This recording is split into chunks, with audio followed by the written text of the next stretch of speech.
今日咧嚟到神戶啦，嗱，我而家嚟到呢間咧就叫做 Kobe American Park Oriental Hotel。嗱，呢個咧就係個玄關位啦，咁有塊鏡，呢個都好傳統嘅日本嗰啲酒店啦。然後咧就係呢一個咧就係個廁所，個廁所都 OK 嘅嚇，唔係話好大，不過咧就比普通嗰啲酒店咧嗰個 size 咧就係比較闊落啲嘅嚇，咁OK 嚇，就唔係嗰啲啤出嚟嗰啲傳統嗰啲廁所。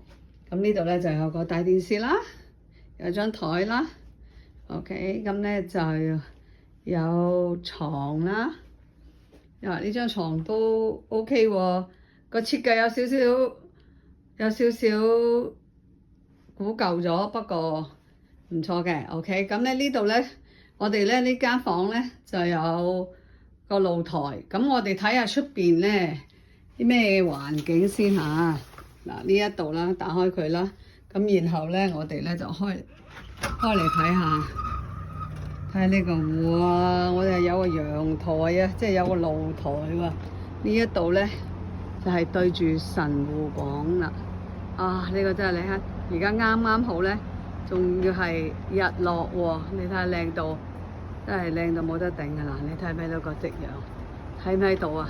我哋對住個神戶塔啊！呢個神戶塔咧就好似日本嗰啲嗰個古嗰個條柱咁樣嘅。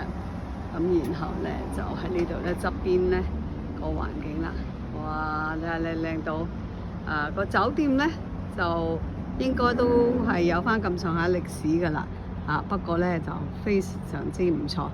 你睇下呢度仲有一個幸福摩天輪啊！